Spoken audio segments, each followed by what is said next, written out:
What's up, guys? It's KB. Make sure you subscribe to the Underground Sports Philadelphia YouTube channel. Click the bell icon down below so you don't miss a single video from us. And thanks for tuning in to another video from Underground Sports Philadelphia. Now let's get into it. Philadelphia, baby, you're going to love it. Best sports fans in the world. Actually, the worst, but that's what makes them the best. What is going on, OTB Nation? Welcome into episode number 289 of the allegedly award-nominated, honorably mentioned, number 9 NCAA ranked, and of course viewable on YouTube, Outside the Box podcast, the official lacrosse podcast on the Underground Sports Philadelphia Podcast Network. It's KB, it's Deej. We got a lot to recap. Our sleep schedules are absolutely wonked. And we have a trade to discuss. One singular trade made at the deadline involving one of my precious, precious boys. And it's only right that this happens because now it fits my mantra to get his jersey. We'll get into the PLL. We'll recap everything from Seattle. We'll get into the final week of the regular season, some implications for the Champ Series, some implications for the playoffs. And, of course, we will also, because right before we started recording, we waited a little bit. We were going to record early today, and we're glad we didn't because the PLL end-of-year award nominees have dropped. We'll talk about those. And then we will get into the latest in NLL Free Agency. And I have a take for the end of the show that you won't want to miss, that I haven't even brought this up to DJ. It was just on my mind while we were waiting to record earlier when you were recording your show for your day job. So I can't wait to spew this out there. I feel like we've touched on this like maybe a year or two ago, but it has really grinded my gears as of late, and I need to get it out there. But before we do any of that, make sure you guys are following us on the socials, Twitter, Instagram, TikTok, Threads, at OTBLaxPod. Follow DJ on Twitter at SCS_NextGreat. Follow me at KBIZZL311. Subscribe to the podcast feed, Apple, Spotify. Apologies for the yawns. I haven't gotten to bed until 4:30 in the morning the last 2 nights. Apple, Spotify, wherever you get your podcasts, leave a 5-star rating and review. It goes a long way for helping this show continue to grow, helps more people find OTB on your audio platform of choice, and it also helps more people find Underground Sports Philadelphia as a whole and lets us do more dope shit that we want to do. So go subscribe, listen to the pod, share it with your people. We got about 4 months left of 2023, and we got some big things that we want to do. So if you subscribe, if you listen, we'll be able to do those a lot more easily accessible for us if you do that. And it'll be really easily accessible if you subscribe to the Underground Sports Philadelphia YouTube channel, youtube.com/@undergroundsportsphiladelphia. That's where you get full video episodes of this show every week, every show on our network, including the newly rebranded Vineland High School Football Coaches Show, now known as Guzman's Gridiron, which, Deej, as I'm sitting here right now, less than 24 hours since it has been premiered on the old YouTube, we're at 200 views. Vineland football moves the needle. Very happy to have the Coaches Show back on board and going to be on location every week. So we're taking it to new levels. You get that. You get OTB. You get Underground Sports Philadelphia. You get Streamer Season with myself, Dylan, and Christian. You get Top Bins with Matt and Dom. You get our F1 podcast with Casey and Owen. The whole 9 yards. All video content on our YouTube channel. Indeed, you have the Vineland football faithful to thank because we got a little spike in subscribers over the last 24 hours. We are currently at 532 subscribers as we sit and record this here on Thursday. Would love to hit 600 before the end of the month. I hope your bags are packed for Alaska, and or you just find an army of people to go and subscribe to our YouTube channel because we certainly need it. Bad. Not just because I don't want to go to Alaska, but because we got things we're trying to do. And we need those subs to hit those things. Exactly. So go subscribe, youtube.com/@undergroundsportsphiladelphia, and go get your merch from our awesome merch partners at PHI Apparel Company. I know we've been promising to get the Throwback Weekend logo on our merch store. It's just been a wild couple weeks with our sleep schedules and our work schedules, but we promise. That's the reason I haven't changed the profile pictures back on any of our social media yet, because it's my constant reminder, send this over to Tyler. Send this over to Tyler. But we do have breaking news from PHI Apparel Company, as through September 10th, which for you PLL hooligans, that is semifinal day on Long Island. Huge sale and giveaway from our awesome partners at PHI Apparel Company. You guys can gear up for Eagle season with PHI Apparel Company. Before the season starts, you can get 20% off all Eagles gear, which includes our awesome Philly Dog shirt. That is one of my favorite shirts I own, and that's not just because I designed it, but it is a badass shirt, and DJ can attest to that. 20% off all Eagles gear on the website now through the season opener. That's crazy. That's crazy. Use code GOBIRDS at checkout. They've never had a sale that'll last this long, so don't miss out. And it is in addition to the sale, they're giving away to one lucky fan a free t-shirt of your choice. All you have to do is send PHI Apparel Company a DM with a shot of your new Kelly Green jersey. If you didn't get yours yet or aren't getting one, send them your best throwback Eagles gear. Everyone that sends a submission will be entered into a randomizer with the winner chosen on September 1st. So be sure to do that. It's all on their social media, all the details and everything. Go check that out. You can get your OTB merch as well. Hoodies, shirts. I'm going to be ordering a hoodie soon because before we know it, it's going to be hoodie season, which I have a love-hate relationship with, but I love it because I get to hide the fridge that is hiding the six-pack, but I hate it because I love the summertime. But any time of year, you can use code UNDERGROUND at phiapparel.co, and you get 10% off any and all merch. But take advantage. If you're an Eagles fan that listens to this podcast, take advantage of that sale. Use code GOBIRDS at checkout through September 10th. When the Eagles go up to Gillette and kick the New England Patriots in the teeth. Get your Eagles gear. Code GOBIRDS for 20% off at phiapparel.co. Deej, what's poppin', brother? Trying to live the dream. It ain't that easy. Dressed a little dapper. It ain't easy being Deej. It ain't. It's not for the people out there wondering. I need you posed like this and Kermit the Frog on the other side. Hooded Kermit the Frog, though. Hooded.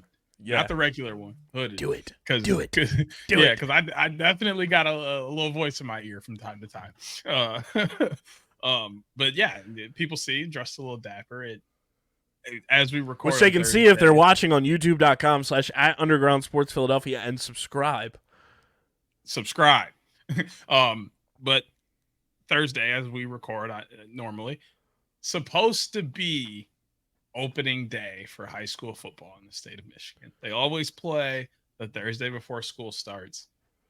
And this year, that game has been pushed back to Friday due to heat index. This is Friday again. Then Saturday, Sunday, what? You see me dressed nice. I will be back in this tomorrow as opening day qualifies for the best of the best. That's crazy that you start on the Thursday. Yeah. That's so anti-high school football. It is, and I like it. Like, I'm actually kind of upset that we're getting pushed back to Friday. Friday seems more normal because that's we're what going to be broadcasting at the same time tomorrow. Yeah. What time's your kickoff? 7:30. Oh, I'll be mid-game. Yeah. Good. I love it. We have 6:00 kickoffs for home games. It is the greatest thing ever. It is. That's amazing. I wish. We normally get 7. It's nice, and then, still until through the end of the season, the sun's still not down all the way by the time I'm out. Like, there's still sun for like half the game, which is nice. And you get that nice little golden hour at halftime. And then it settles into night. You get the lights for the second half. Just, yes. Give it to And then seasonal depression kicks in. Right after Halloween. Exactly. Why for me? Because everybody goes October 31st, Halloween, November 1st, Christmas. No, there is an entire holiday in between called Thanksgiving, the best one on the planet. Give it some respect. Well, we don't like to disrespect Halloween around here. I'm that's not just me. saying Halloween bad, but I participate in certain adult activities, and those are something that you do on Thursdays. And then you just eat a bunch of food, watch football, and nap. It does not get better than that. Oh no, I think I got you frozen on my end. Oh no.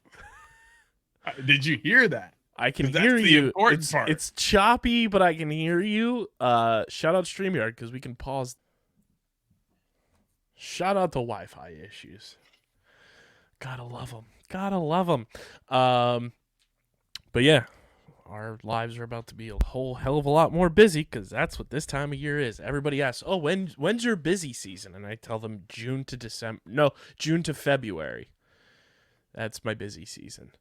I was thinking about this the other day. I was like, I really only have March, April, and May as my lightest months of the year. August is probably the one month that I liked. To an extent, yes, but that's like the build up for football here. Yeah, no, 100%. But like, there isn't as much of a build up here for me. I'm not coaching in that month. I'm not doing any announcing really. So it's like I get 1 month out of the year. 11 months out of the year, I'm working like 12 hours a day. August, I'm like kick back. March, April, May, I'm like, well, that's because I can breathe. You take a break from lacrosse, weirdo. Well, it's also because my musical season ends in February that I grind from end of November to February. Absolutely. I'm just like, oh, college lacrosse just doesn't mean anything. A couple NLL games to worry about here until the playoffs, and then college sports just mean nothing to you. No. Weirdo. Hey. Such a weirdo. The pros just mean more. Sure. I don't know how you live not watching college sports, man. It's crazy. It does nothing for me. I know. Matt and I were talking about this last night on the main pod because I don't know if you feel the same way. Don't you find it a little weird that we like glorify? I have no idea what just happened there. You froze. Yeah, I saw my Wi-Fi. Like I saw us spinning, and then I saw my Wi-Fi just like doing the clicking through every tier, and I was like, "What is happening?" All I heard was glorify. Isn't it weird how we glorify the Little League World Series? Yes. Like, yes. I get it's kids and like you want to give them that spotlight and everything, but like the product is not good. No. It's not good at all. At all. And it's like all these hardo coaches trying to like be a soundbite. It's very weird. It is. Everybody just relax. Get a deep breath. Relax. The best one was the Delco group this year, where they're on the mound, and the one kid goes, "Can I say hi to my mom?" And the coach is like, "No, you can't say hi to your mom." He goes, "Hi, Mom." Does it anyway. True Love scumbag. That. True Love Delco that. scumbag shit. You said no. Hi, Mom. Hi, Mom. I was like, there's really only two memorable Little League World Series moments in my brain. It's Monet Davis, which is even more hyper-focused because she was local to here, and then Big Al because he hits dingers. Yeah. Which Big the funny Al part is Big Al cracking that never thing. played in a Little League World Series game. I know. It's so weird. I'm Big Al and I hit dingers. Let's get into recapping everything that happened at Seattle. First and foremost, I loved the venue change. It looked so much nicer optically on TV. I like how it looked on TV. It just was weird to see them playing like on a baseball field. Not abstract, because it is something like we did this year for summer ball. Like the couple places you go, like some of the turf fields are baseball, and they just put lines down, and it is what it is.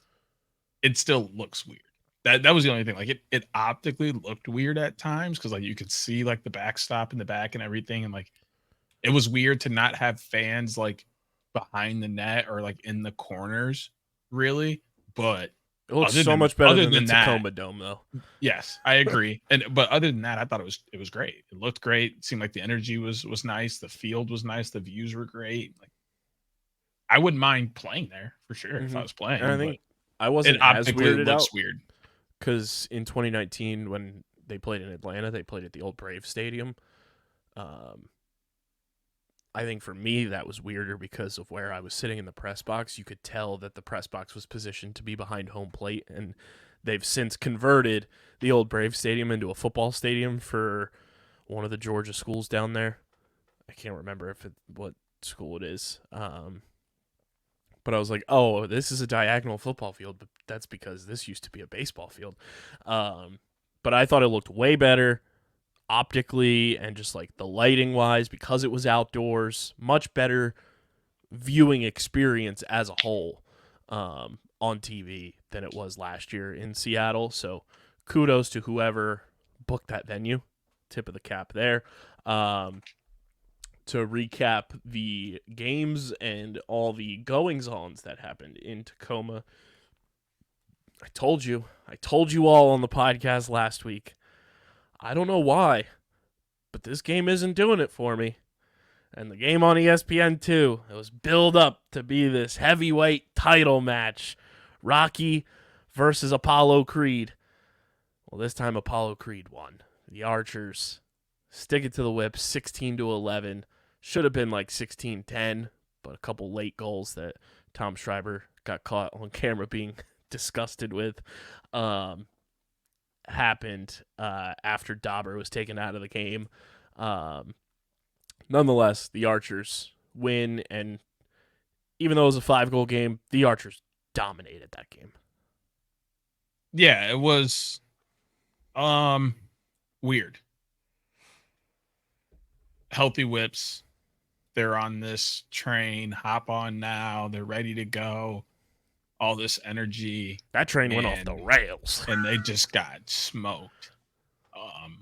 I told you I was excited for it though, and I was, and I enjoyed the game a lot because it really solidifies that the rest of the league is caught up. There's kind of just still this narrative hanging around like the Whipsnakes are the team to beat. They're the golden standard. They're so much better than everybody else. A healthy Whipsnakes team is scary. And the Archers kind of just dismantled all of that. They're like, healthy Whipsnakes don't mean anything. Like, okay, sure, you're healthy, but can Mike Sisselberger beat P.D. LaSala on a regular? No. Or sorry, can P.D. LaSala beat Sisselberger on a regular? No. Are you going to be able to stop Tom Schreiber in the insane Archers midfield? No. Who's going to step up defensively and stop Fieldsy and Mac O'Keefe? No one. Are you going to be able to do anything offensively? And they were able to get a couple things going from time to time, but offense was stagnant as well. Like they ran into the definition of a well-oiled machine and had absolutely no clue what to do with it. Yeah, I was very pleased to just see the Archers not be phased by like a build-up matchup. Big time win for them. Cannons survive and advance, clinch their spot in the Champ Series full-fledged. They will be going. That is very exciting. The Archers obviously going back as well. Cannons beat Atlas 14-13 in the nightcap. Another great performance by the Cannons. Good bounce back after the OT heartbreaker to the Redwoods last week. We've said this in years past. I think we said it right around when you started co-hosting with me. Like, Atlas needed defensive help because it was like a turnstile defense. They drafted defensemen, and they still have a turnstile defense.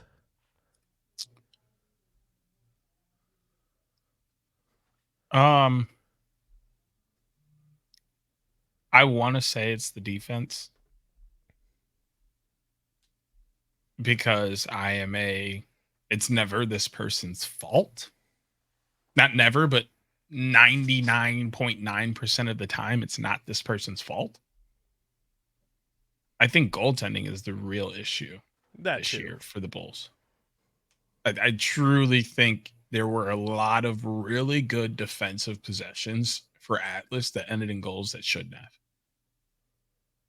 I can't tell you how many times Kincannon slammed his stick or, put his head down or was like, it was like, fuck, I should have had that one. Like, that's been consistent since week 1 all season. And it's really tough to play as a defense when you're forcing shots 12, 13, 14, 15 yards and they're still going in. Or you got a guy at 8 yards, your stick in his gloves, and he still scores. And it's like, dude, what more can I do as a defenseman to make your job easier? And the answer is nothing. They're doing everything they possibly can to give him the easiest shots to save, and he's just not saving. Like, I think they did the right. Now, I wouldn't have gotten rid of Cade Van Rappenhorst. I wouldn't have got rid of Craig Chick. There were some questionable decisions in personnel that he did after drafting, but the draft picks I thought were fine. I think Gavin Adler and Brett Maker have played great for rookies getting into this new system that hasn't really been working and trying to find something out. They've done well. But when the goalie isn't making saves, it's going to look like they're not doing their job. And we'll get into the award nominees and everything. I feel like this is the first time in a long time in any sport we look at that the number 1 overall pick is not nominated for Rookie of the Year. And it sucks because the reason he isn't is because this team is just not successful. Yeah. Gavin Adler's been great this year. Let's really take a look at his season. If we look at Atlas polls, Adler has been the best one. He's been the best one. And the craziest part is, but when you're 2-7, you're not getting a look. You're 2-7, and you weren't the best defenseman overall this year in the league as a rookie, because that is Mr. Will Bowen, who was one of. I guess if you're going closed defenseman, yes. Yeah, but like, think back to draft night when Will Bowen being drafted was like, what the fuck are Chaos doing? And some people said that. Some people. A lot of people are like, why are they doing this? But we were on our draft show. Jared Newman, fist pumping away. Andy Towers said they would have taken him number 1 overall. And he's proven that he's been a fucking stud. He fits their scheme. That's why he's nominated. He fits their scheme. Like, this is going to be so crazy to say. Will Bowen's great.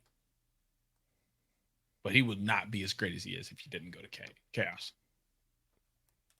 Yeah, I think there's maybe like 1 or 2 other teams that he would have been similar on, but outside of that. Good, but this Chaos role was almost carved out for him. Like, it had Will Bowen's name on it at the beginning of last year. And it helps having Jack Rowlett as your coach. Mm-hmm. That helps hugely. Former coach now. Well, yeah, former coach, but having that being your coach in college, like, that's huge. Did you see Jack got his car towed? No. In DC? No, in Boston, because he moved, because now he's coaching at Boston. Oh, yeah. I saw that. Yeah.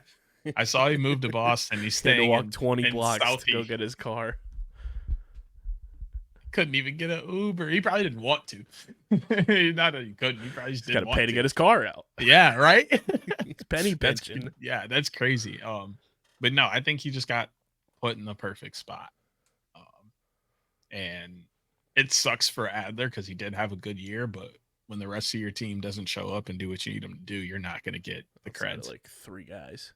You're not going to get the creds. There's like 4 guys that showed up for Atlas all year. Literally. It's crazy. Good win for the Cannons. They punched their ticket to the Champ Series. Very excited to see that squad in the championship. There was 2 teams going into this year that I said, actually 3, and those 3 are going to the championship series. Well, 1 is a win and get in situation. I'm happy the Archers are back in. I wanted Cannons in, and Who's I wanted the Redwoods are winning. Oh, okay. I wanted the Water Dogs in the championship series. and they punch their ticket as well, which we'll get to their game in a minute. But if the Redwoods win, this is like my dream championship series with just the way the rosters would be constructed. But Cannons are in. They're going to be fun. We'll talk champ series after the season and everything. Speaking of the Redwoods, though, another overtime thriller. They hold off the Chrome back and win 11-10 in overtime. You want to talk about stress-inducing, anxiety-inducing, just what the fuck going on type of game. It was that one. It felt like it was in full control for the Redwoods on their way, up 4-3, then a scoreless second quarter from both teams. Then the Woods score 6 goals and have a 10-7 lead. And then they get shut out again. And that's why the Redwoods are where they are right now, just because of the fucking inconsistencies that they are too good to be having. But I'm blanking on who scored the game. Berkey. Westberg scored, and then RP3 assisted in, again, one of RP3's, one of his worst games of the year. That's been a huge reason, in my opinion, why this Redwoods offense has had these kind of clunkers. RP3's inconsistencies and having games like he did here and having games like he did in Fairfield are it stagnates everything. Yes and no. Yes, because he's a big part of their offense. So when he has a bad game, it expands to the rest of the team. I think that's more about how they approach offensively. It is very predictable. You know what's going to happen before it happens. They're not dodging with Rob. They're dodging with Jules. And if that doesn't work, they're going to Ryder to see what comes out of it. You can watch 2.5 Woods games and know that's what the plan is. So every team already knows that coming in. And sure, there's plays you just can't stop because guys are that good, but you have to have multiple avenues of attack and come with some surprise at certain times. Being so predictable makes it really hard because teams are ready. They know what you're going to do. They have plans set and ready for a Rob question mark. That attack or that defenseman that's sitting up top on that midi is coming down for a double team the minute you turn your back. Like Ryder going to the middle. They're sending 4 guys because the chances of him passing the ball are negative. They know these things. You have to come with a different style consistently. And we see that with Water Dogs who attack from literally anywhere on the field with anyone. The Archers aren't afraid to initiate with Matt Moore, Connor Fields, Mac O'Keefe, Trey LeClaire, Tom Schreiber, Ryan Ambler. The Whipsnakes are even good at that, initiating with Channy, Tucker, Zed, what will be Jackson Morrill now, Matt Rambo, Brad Smith. Having all of these different avenues. Even at times Keegan Khan. Keegan Khan will go out and dodge. You have to have different people that are willing to start the movement. Sure, you may not score. Sure, it may not. Saw it with them with Gutty at times last year. Yeah, exactly. And it's just that emphasis of sure it may not work, and we just end up dodging down the alley and moving, but it's keeping the defense honest and making them really worry about all 6 people on the field. Yeah, right? That last possession that the Redwoods had, I wanted to throw up in my mouth. Getting no shot off is crazy. That was one of the most stale panic mode. Just what do I do with my hands? I'm Ricky Bobby possessions I've seen in the PLL ever. Yep, and I know it's not his strong suit, not something he does often. But when they're going to short Westberg, dodge him. Make them think twice about shorting Westberg. And maybe you get a couple more short stick matchups up top that you like because you do that. But letting them kind of just pin a shorty on Westberg and keeping him in the crease and doing his thing, which rightfully so. He does an amazing job in there. But every once in a while, pull him out to a wing and let him dodge. Keep that defense honest, make them think a couple times, and maybe you get a couple switches back and you can take that to advantage when you have Rowe, Jules, and Colin Kirst and Cole Kirst out there. Now either Romar or Cole Kirst now has a short stick that wouldn't normally have a short stick because those guys are getting pulled like crazy now. Or Jules is the one who ends up not getting pulled and he has a short stick. Those are great matchups for you that you can take advantage of, but you're not setting it up that way in any way. It doesn't matter. You know, it's crazy that if the season ended today, which obviously it doesn't, we still have 1 week left of games. The PLL script writers, man, they know how to get it done. Them script writers come through for the playoffs. We'd have Whips Woods again. Whips Woods, Cannons, Atlas, and Water Dogs Chaos. Them script writers is working overtime. They're like SpongeBob writing his paper, but just making the fancy gothic T and the. There's so many storylines in that right there. Like, it's disgusting. The two Rabel teams playing each other in the first round. You have plus Kate Van Raphorst against his old team. Both rookie head coaches. You have two former championship matchups in the other two games. And then you have the Golden Boy Archers who have finally like busted the script open. Like, what? Please. Like, I need everything to pan out this way. Like, as long as the Woods win, this pans out. It's Rabel Bowl championship rematch and the rivalry. Well, as long as who do Whips and Chaos play this week? I'll tell you right now. Whips play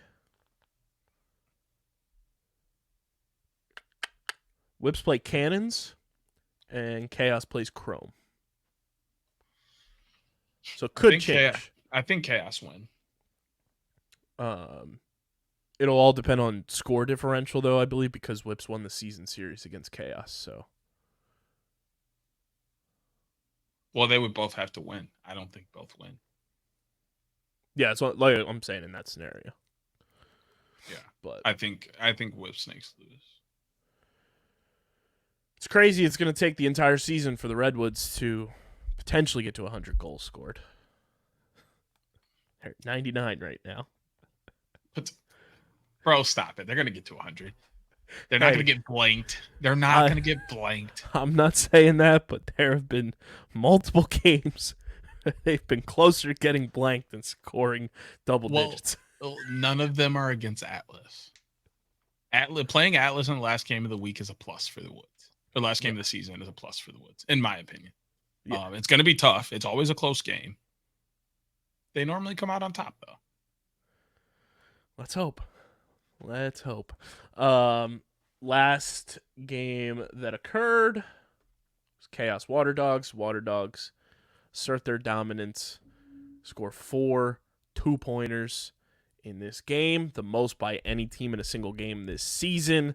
Or ever. At one point, is it ever? I know it was this season. I think it tied ever. It might have tied ever, but I'm pretty sure. Yeah, I saw Keeg's tweet that said it was like the most ever. Definitely the most like this season. Definitely the most by a single season. Team. At one point in this game, we had more 2-point goals than 1-point goals, which was amazing. I was like, yes, feed it to me. Yeah, I was the sickos meme, full send. Absolutely. I was like, pull up and rip it. Bop it. No. Twist it. Pull it. Shoot it. Dun, dun, dun, dun, dun, dun. Screaming. Bop It was the shit back in the day. Oh, went so crazy. Like the original Bop It. I'm not talking about the one that got that extendo pack. Yeah, with the spin and everything. Yeah, whatever the other one was. Twist It, Pull It, Bop It was that insane. Tested if you had true motor skills. Would spend hours. That and Simon says. Yes. For hours. And Bop It was true motor skills instead of just like hand-eye coordination, because you're holding the thing and it's like you're hearing and then you have to like pull the trigger on the correct thing and not screw up. I think I still have we should record ourselves when you're here for doing playoff Bop stuff. It. Doing Bop It.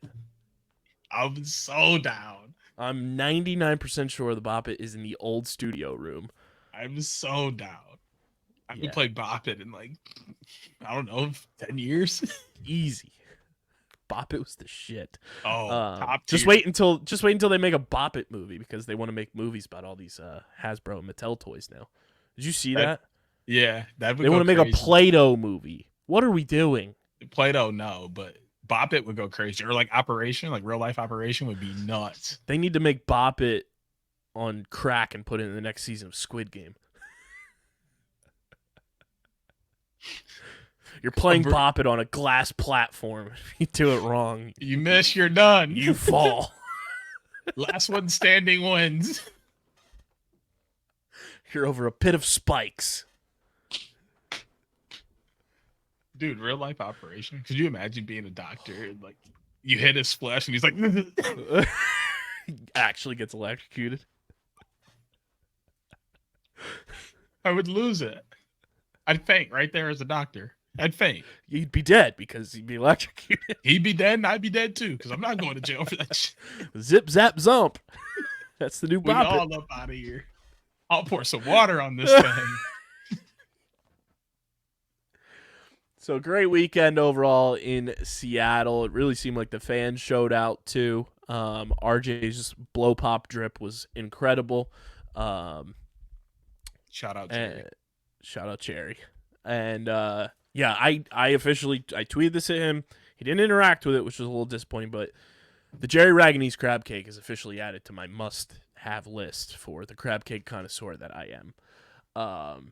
Here's your standings going into the final week of the season. The Archers at 8-1 clinched that top spot. Cannons with the most scores for so far this season, with 128, are 6-3. Water Dogs also 6-3.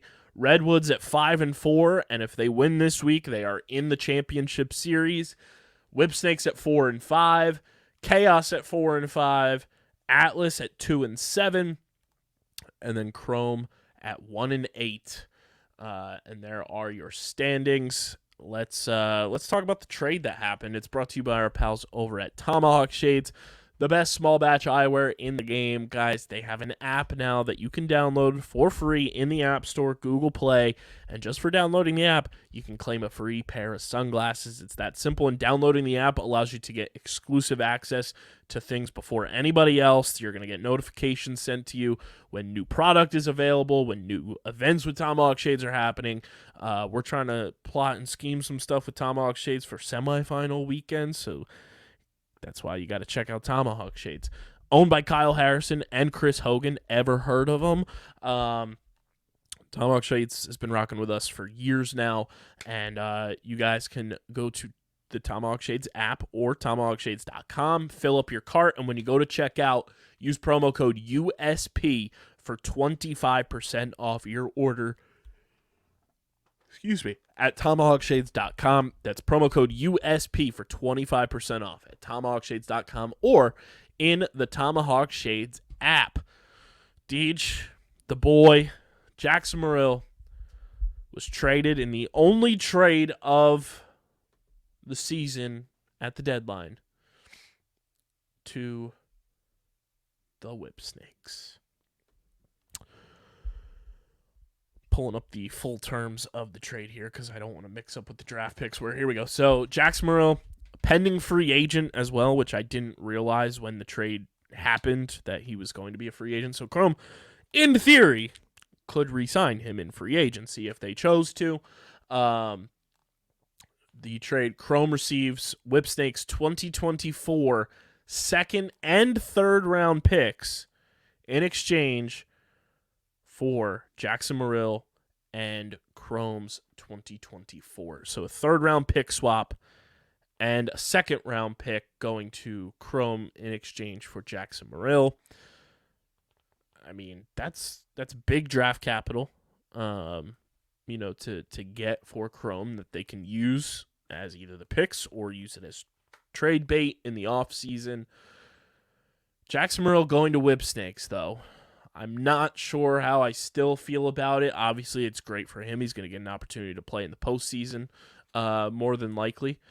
How do you personally see this fit for Jackson Morrill? And I'm going to pull up the article that Adam Lamberti wrote for the PLL website, the Whipsnakes beat writer, with the headline, "Why Jackson Morrill Should Start at X for the Whipsnakes."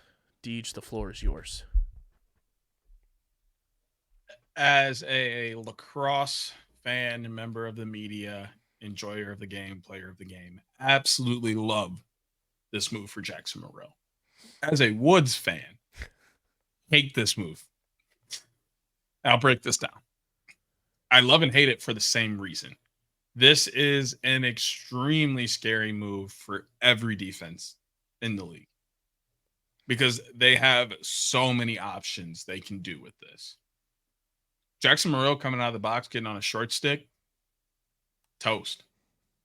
If he doesn't score, he'll probably assist someone. Like, that's easy money for him. He's dodging on poles all game, some of the best in the world. And now you're going to put him against a shorty. Like, no disrespect to the shorties, they're great, but 9 times out of 10, if your name's not Danny Logan, Bubba Fairman, Latrell Harris, you probably can't stop this guy. And those guys are going to have a tough time stopping this guy too. That's just option one. That's just option one. Option two is to throw him on the wing and bring Will Manny out of the box and continue to run kind of this hybrid offense that doesn't have a real ex-attackman that they've been continuing to run. Will Manny out of the box is scary because he's a 2-point threat that can shoot. A lot of off-ball movement happens right out of the box or just with midfielders in general. And with a guy that can shoot as well and as fast as Will Manny, that's always scary to try and go against. Option 3 is leave Will Manny down at attack and take Jackson Morrill and put him at X. So who does that take off of the attack line? Zed Williams. And I don't know about you, but I would be terrified to be a short stick or a LSM seeing Zed Williams screaming out of the box. Absolutely terrified. And then to know he's got Matt Rambo, who can kind of make magic out of nothing. Will Manny, who's one of the greatest shooters of all time. And then an absolute quarterback at X, along with Channy, Brad Smith, Keegan Khan, Kirst, etc. up top. Find me 6 guys that are going to shut that down consistently. Like, no matter where you put Jackson Morrill in this offense, it's bound to give defense troubles. In Adam's article, which we'll link in the description as well, he said, at first glance, you would think Morrill would run out of the box with the Whipsnakes attack unit of Matt Rambo, Zed Williams, Will Manny, seemingly all but set. But he goes on to say that Morrill's like a true X guy for the Whips. But he also says Will Manny would be the likely candidate to come out of the box, which I find very intriguing. I like that idea, but honestly, because his reasoning is that he already has experience receiving a short stick this season. So if Morrill were to be behind the cage, then you have Will running out of the box with a shorty on him. Sure. Like I said, I don't hate it. It's an option, but the truly scary thing would be Zed coming out of the box because he's not wasting as much energy in the ride. He's fresh legs every time he steps on the field. A good handful of these times he's dodging on a short stick. Or you have to respect Zed Williams for who he is, so you have to pull him every time, giving 2 of their other really great midfielders a short stick. Like, there's really no way to escape how great of a player Zed Williams is if he's coming out of the box. It gives a lot of the same that we saw with Team USA this year with Worlds, bringing Brennan O'Neill out of the box. Like, they easily could have taken someone off the attack and run Brennan O'Neill at attack and then had them come out of the box. But because of who Brennan O'Neill was, you either had to choose to short stick him and hope early, leaving someone open, or you had to give him the pull and give 2 other really great midfielders an opportunity to dodge on a short stick. I think you have to go with that same vibe here and really push Zed out of the box because in my opinion, it makes the offense unstoppable.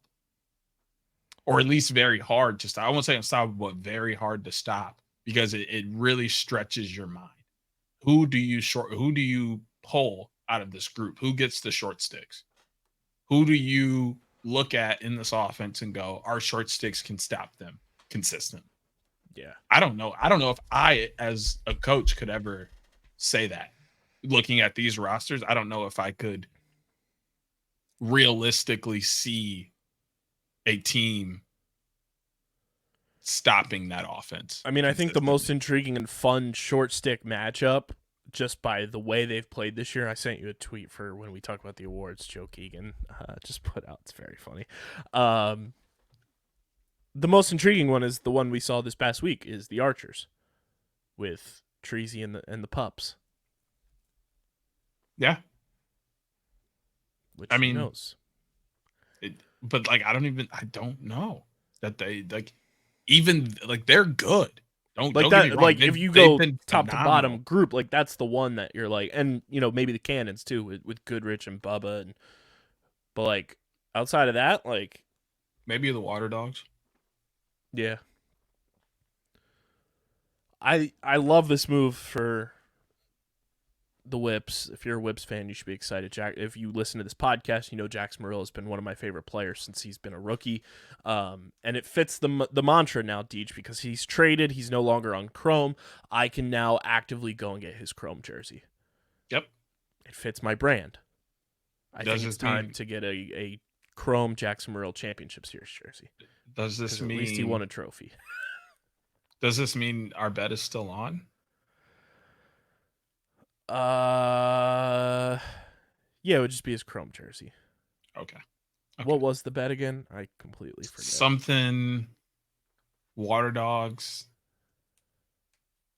Did they have to come in first? It was something Water Dogs. Either way, I lost because Chrome are gonna finish in last. Yeah. So. Should I still just buy a DeLuca jersey anyway?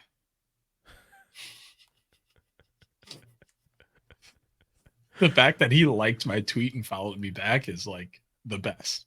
I'm so happy. You didn't know he already didn't follow the pod since like 2020 Champ Series. I had no clue either. I'm like, this dude knows how big of a fan I am, and he been new. He been new. Like, I'm his biggest fan outside of Delaware and his parents. The 3 Ds. Delaware, the DeLucas, and Deej. It's there. It's there. Triple D's, baby. You just bought a Guy Fieri. Triple D.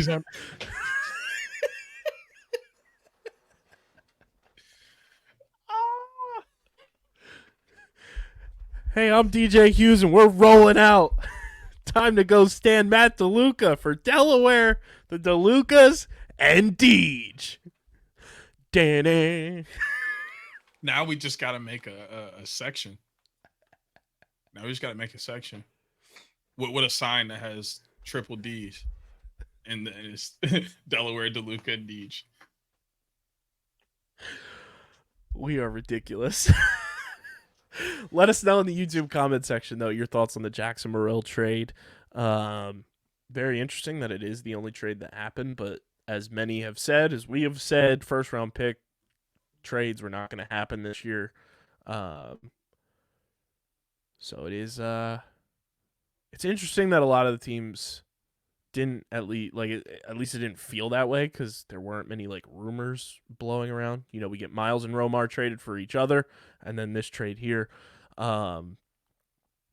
Not a lot of other like rumors blowing, and it's interesting that Chrome didn't try to potentially trade some other expiring contracts, or even Atlas trying to trade some lower end expiring contracts potentially to recoup assets or something, or try to shake things up and do more. You see what Miles did this past weekend for them.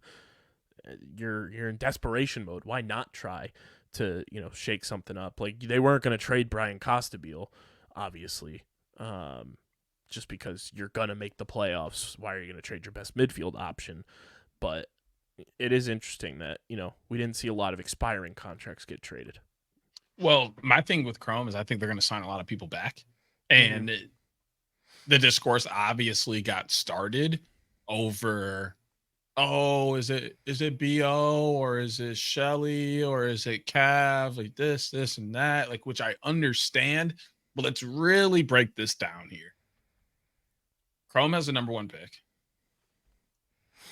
And in every round but the third, they have the number 1 pick. And in the second, they also have 5th or 6th or whatever Whipsnakes are going to land at.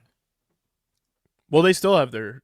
Oh yeah, and in the third they'll have flop that. in the third. Yeah. They have that same pick, so they get first, 5th, 6th, whatever, 5th, 6th, or whatever. First, they have 5 picks in this draft. It's absolutely loaded. If someone's going to fall, it's not going to be Brennan O'Neill.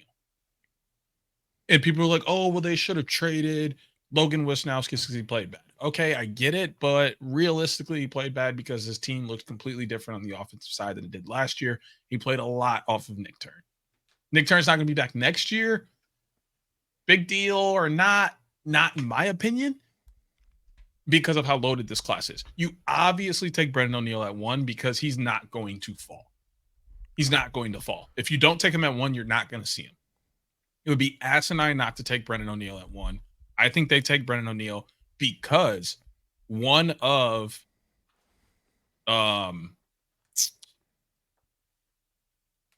either Shelly or Cav, and I think there's a Curse brother also coming out in this draft, are all going, one of them is going to fall to you in that first pick, second round. Because there's not a lot of teams that need an X attackman. Right. One of them is going to fall. So sit I on love the Diggs' X. tweet. I don't know if you saw it where I did. It was like a thread where he was like, y'all he are basically crazy said, for like, not- you take Brennan O'Neill because he is the equivalent in this draft to LeBron James. You have LeBron James in the draft, while you also have Dwayne Wade, you also have Carmelo Anthony, Chris Bosh in this draft. But they're not LeBron James. Brennan O'Neill is unlike everyone else. And Brennan O'Neill was deucing on people in the World Championship, scoring goals left and right, arguably player of the tournament outside of Stotzy, and these other dudes were watching him do that at home. And that's no slight to them. None. It's just Brennan O'Neill got that dog in him. Absolutely.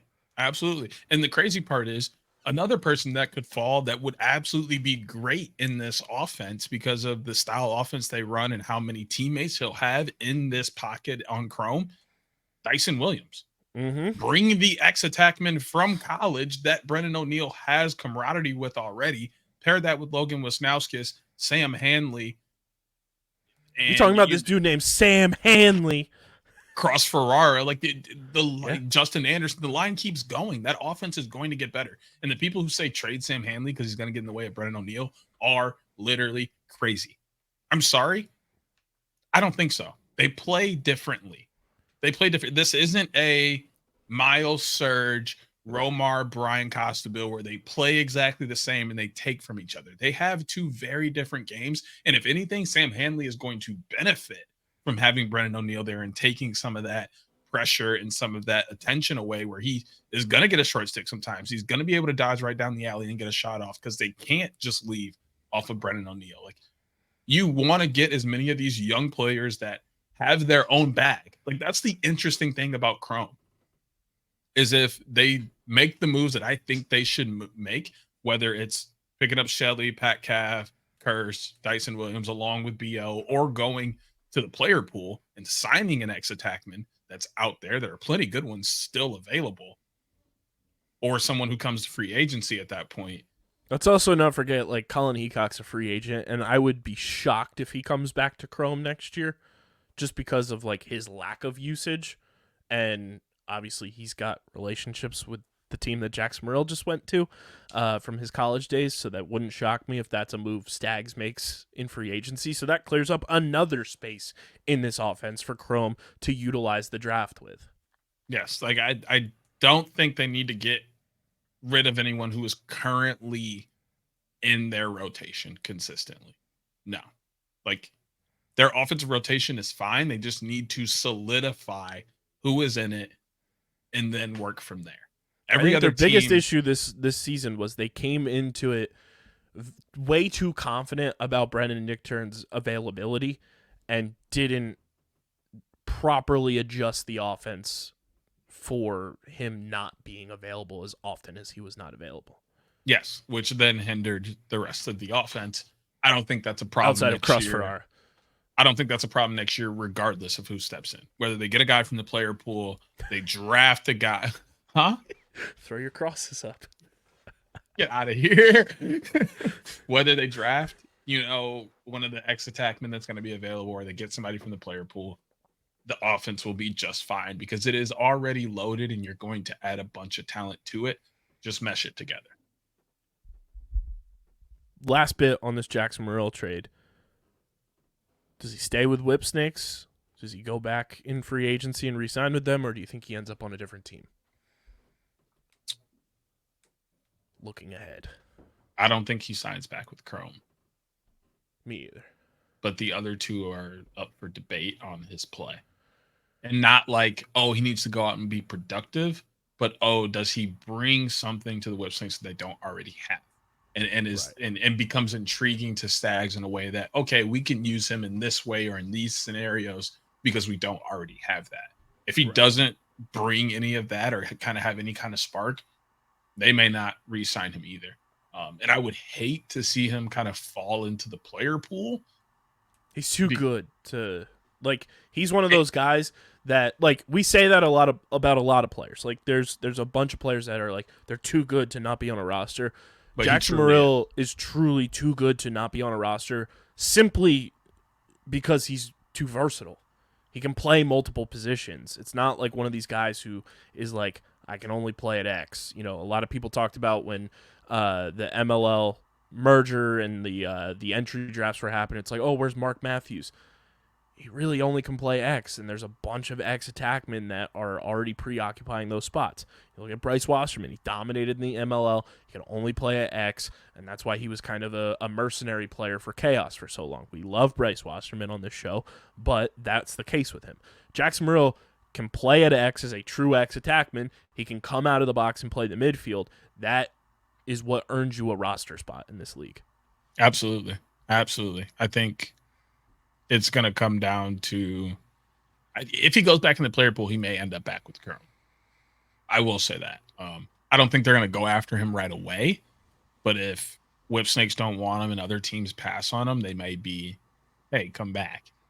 And then you're in an interesting situation, especially if they do draft an ex-attackman and they get him coming out of the box. Just fills that offense a little bit more. He's kind of intriguing for the Redwoods, too. In an aspect, depending if a certain guy hangs it up. No, because they're going to draft Pat Cav. They're going to draft Pat Cav. I'm just saying. Or actually, well, I don't know, because there's a possibility of that, because I do know the two people they are most likely that they're looking at for their first round pick. And it's a certain position, a certain position that I'm not going to throw out there because then it gives away the names. So there's a possibility that Pat Cav is off the board the next time the Woods are rolled around. Mm-hmm. I don't believe that's the case. I did there. I do believe that the Woods are going to be able to draft that person, one of those two people they're looking at in the first round, and then be able to come around and get Cav in the second round as well. I believe that Cav will slip a little bit because of how he plays, where he comes from, that kind of being pretty much just an ex-attackman. There's that aspect to it that I think will allow him to slip to the Woods. But if he doesn't, Jackson Morrill's a nice option. Jackson Morrill's the more I think about Jackson Morrill on the Redwoods, and this is all bias aside and everything, the more I like the idea. Because of the versatility, we kind of already know the writing's on the wall for a certain number 16 that he's not going to be back after this season. And that opens up a midfield spot. Kevin Rogers is an expiring contract, even though he's been, serviceable for the Redwoods this year. Who knows if he's back? And if you can upgrade, that's this whole point of this league too, is if you can upgrade at a position where you may have a guy already, but you can get better, a la Jake Carraway, Chris Gray, you do it. That's what you do to stay competitive and to stay in the mix in this league. Jackson Morrill's versatility on this Redwoods squad would be very, very intriguing. Yes, but they will not pass on Pat Cav if he's there. I'll tell you that. I don't think they pass on Pat Cav if he's there. And I say that from an aspect of everybody is already like, if you're not watching on YouTube, you should like laser focused, like zooming in on Brian Costabile to the Redwoods. That's everybody's dream scenario. No, It would be so Nat St. Laurent in free agency to just swoop in and bamboozle everybody and distract them from what they think is going to happen, flip the script, and get the guy that I personally think fits their team better. First off, there's a lot of people that fit the team better than Brian Costabile. Absolutely. Nothing against Costabile. Absolutely love him. Phenomenal player. Also, remember, Romar's a free agent at the end of the year, so the Redwoods are going to need midfielders because there's Romar's re-signing. three guys. Well, I'm just saying, just in terms of there's three guys that are pending free agents: Kevin Rogers, Perk, Romar. 2. You're always very technical. It's 2. I will tell you right now, there's no way that as soon as like season ends that Nat isn't on the phone with Romar. Like, here's your extension. Are you re-signing or what? I'm just talking from a semantic standpoint. He is a free in a logistical standpoint. Yes, you always do, but I'm just letting you know that that's not the case. There's 2 definite. He will be spots. one of those things when one of the big time media people tweeted out, Romar Dennis has re-signed in free agency with the Redwoods. Yes, and I'll be like, and I mean, yes, that is a thing, but we also have to remember too, this free agency is going to be different than next year's free agency, and I know we're getting off track talking about free agency when we still have games to talk about, but this free agency is different than last year because we're going to have home cities by the time free agency begins, and I think that could play a factor in a lot of guys' decisions on who they sign with when all these free agents hit the market in March. Maybe. I think it may have a little influence, but I think a lot of it is going to be team fit. I think that's something guys. That's obviously one of them, but I think the location is going to play a factor a lot more than people are. I think it could stop someone from going somewhere. Absolutely. Like I think somebody would go, I'll rather just stay where I'm at versus moving there. Mm-hmm. Like I don't see somebody going, they're close to my hometown, so like even though I don't really fit, I'll go there and see what's popping. I could just see somebody going, yeah, this is like far from home, but this fits better, so I'm just gonna stay here. Because it all depends on the type of player you are and the money you're gonna make. Yep, it's different than the big four sports where it's like, oh, I can just buy a house. So we'll see. Let us know your thoughts on the Jackson Morrill trade and where you think he could end up in free agency as well. But, Deej, let's preview Salt Lake City. Final week of the regular season. Some big-time fun matchups. Your top 3 things you're looking forward to from these matchups here, Deej. We got Archers, Water Dogs. In my personal, just like, get your popcorn ready. This is a playoff game before the playoffs start. And Cope even said that in the press conference last week to me, because I asked him, I said, you had Chaos this past week, you have Archers going into next week before the playoffs. Like, how fun is that for you guys as a team to, kind of have playoff games and playoff opponents before the playoffs even start to give you kind of that mindset and that energy of a playoff atmosphere? And he said he personally loved it. And, that's what's going to, push them to try to repeat as champions. I love Archers Water Dogs as a matchup always. I'm hoping and praying we get purple and orange in this matchup because it's what we deserve. That's where purple and orange Water Dogs Archers originated at this stadium because that happened during the bubble. Need that to happen at 8 p.m. Eastern time on Friday night.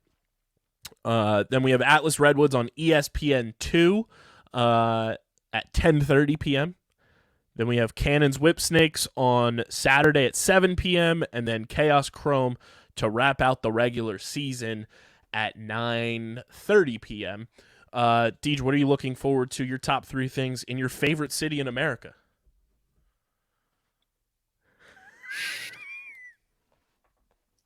First off, looking forward to not being there. um, although I love watching PLL, that city may literally never see me again. But really this week, as much as we talked about this pre-pod about you not really understanding why this is game of the week, absolutely love it being game of the week. The more I think about it, it has the most implications tied to it. Air quotes around that because pretty much every game has something tied to it outside of the Chrome game. To an extent, there's a point 0.0000001% something matters in that Chrome game. No, not at all. Not at all. That's why I put like 7 O's there. Bro, stop it. It's literally 0 because like they cannot win by enough. And the Atlas cannot lose by enough to help them out. That's the big thing here.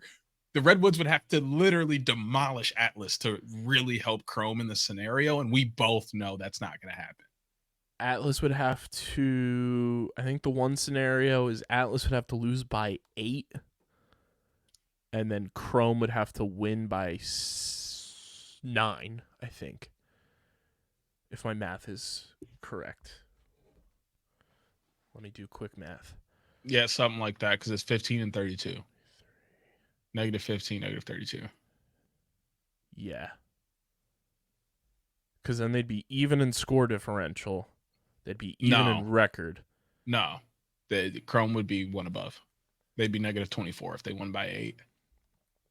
And if Atlas lost by 7. 32. If Atlas lost by 7, they would be... Or sorry, not 7. No, Atlas would have to lose by 8. Because then that would put them at -23. And right, but you would Chrome would want to tie. No, because I think Chrome wins the tiebreaker with something. I forget what it is. But they wouldn't want to. They wouldn't even want to be in that realm, you know? They would. But that's the closest scenarios. Atlas lose by 8, Chrome win by 9. That's how Chrome gets in the playoffs. And you know what's crazy is what's more likely to happen is Chrome winning by 9. I know. And that goes into why I say, like, I love this being game of the week, is it has the most implications. But when these two teams Can you imagine if Redwoods beat Atlas by 8 and then the final game of the regular season, everyone's just like plastered watching Chrome trying to win by 9? Come on, they're up by 7. 2 pound here. Bruce Wayne. I'm just saying, like, that would be absolutely electric. I need that to happen.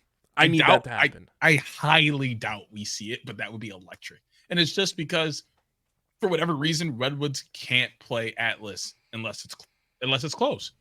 They cannot just give Atlas the whooping that they should be giving them.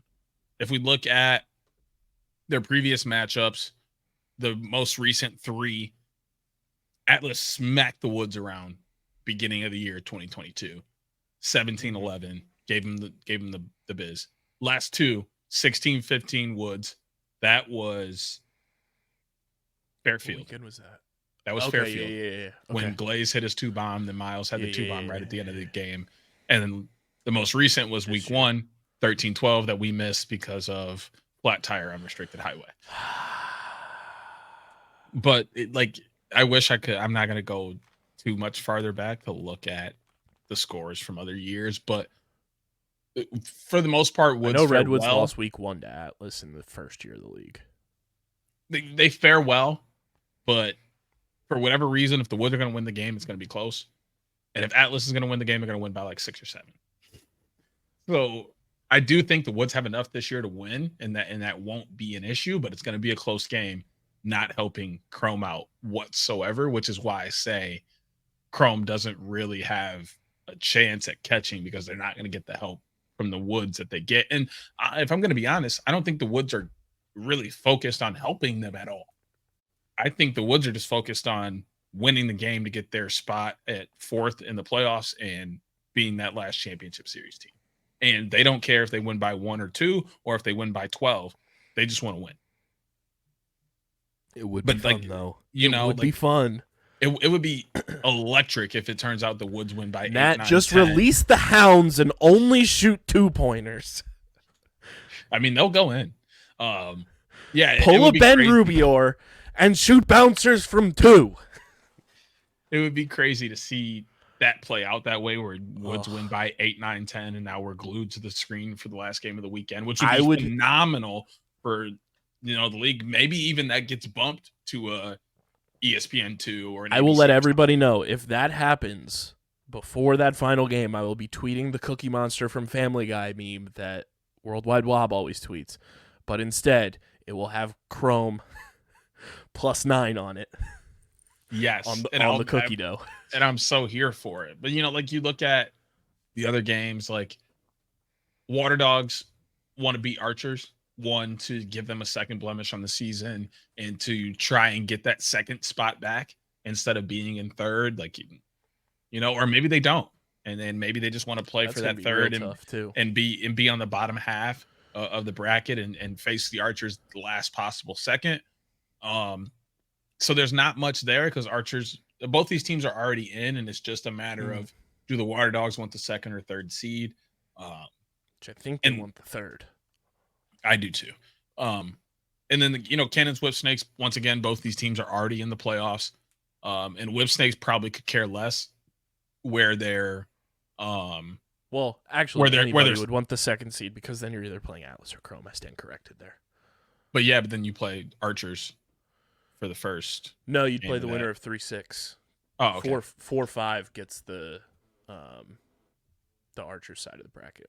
Well, they may want that too, but I guess it wouldn't really matter for them whether they play the 6th seed or the 7th seed. Like, they're going to be fine there, and they'll move on. But the other very interesting game is, it's always the middle games for me that catch my attention, because bookmarks are bookmarks, and everybody's tuned in for the first and last and what it means. But these middle games are where everything is really made. We figure out who's going to be in the championship series, who's getting what seed, how the playoffs are filling out. And we'll pretty much know that after 10:30 p.m. Friday night, tonight, as most people are before listening. Saturday's game. Yeah. Well, I'm gonna try to hopefully have this up for the people a little late night Thursday. Okay. But even still, you as we listen to this, or we think back to this Saturday, by the time we wake up Saturday morning, we'll know the playoff picture, and most likely know the championship series picture. But this second game is only intriguing because Whipsnakes arguably don't want that spot in the championship series whatsoever. God, I need it to happen. I need Cannons to win. To have our nice little OTB, and the T stands for tinfoil hat. Well, we don't need Whips to lose that game. If Woods win that too, yeah, Friday night, they're in. So, but it would be hilarious. That's the intriguing thing. Now this makes this game even more intriguing, because if the Woods win, Whips might go in and just lose. Or maybe they win to keep that 5th spot, so they do play the Woods. But maybe they go in and lose and play as the 6th seed. Well, there is some implications too, because if the Archers beat the Water Dogs, then Cannons full send, unless they lose by 10, will have the 2 seed. But if the Water Dogs win, then the Cannons have to be all gas, no brakes, and have to win. Yeah, this game's intriguing because of what happens Friday night. That's why game 1 and 3 are very intriguing to me. Just because I love the jigsaw puzzling of the playoff picture. Yeah, I mean, I think 1 is intriguing, but like just the matter of Archers not having really anything at stake takes a little bit from that game. It is a rematch too of the absolute slugfest we had in Dallas. Yeah, but do we see anybody get sit? Does anybody sit this week? You know what I'm saying? Like we have to start having those conversations. But how many healthy scratches does he put on the list? Maybe he doesn't play Mac O'Keefe, or maybe he doesn't play Mike Sisselberger, because why? Why risk any of these kind of guys getting hurt if you have zero implications in this game? You're not going to lose by 30 and lose your 1 seed to anybody. And also, nobody can catch up and win enough games to take your 1 seed either. You're locked in the championship series. You're locked in the 1 seed of the playoffs. You get the bye. Maybe some guys can benefit from 2 weeks of rest. Well, maybe we see Absolutely. Washuda get a start this week, since it doesn't. That matter. wouldn't surprise me. Well, like that's why there is calculation from a coach perspective to like help your guys get awards and stuff too. Not saying that like at some point like Dobson could play the first half or something like that. Maybe, but because he is up for goalie of the year, going against a Kersey and going against Blaze, like you want to help your guy who's had a phenomenal and I year. get that point, but like that still kind of takes away from the game if this guy gets pulled middle of the second quarter at halftime. Like he's not going to be the only one. We might see those attackmen get pulled. I see Sisselberger get pulled as well, and it's like that game doesn't have the meaning that it should because this team is not affected. This is I just saw this tweet from the PLL, and we're gonna get to the awards stuff in a little bit, but I don't know if this was ever made publicized last year. The end of year award finalists are the top vote getters for each award as voted on by the PLL players. I don't know if we ever knew that publicly. So. Award winners will be determined through a second round of voting by PLL coaches and general managers, who are the same people, members of the Professional Lacrosse Hall of Fame, PLL front office and lacrosse advisors, and members of the media. I don't know if I don't remember if any of that info was made public last year or not. I don't think so. So that's pretty interesting. Yeah, it's going to be fun games this weekend. A lot on the line for a lot of different circumstances. Playoff seeding, championship series tickets to get punched. But Deej, we got one last round of 2023 regular season picks to make.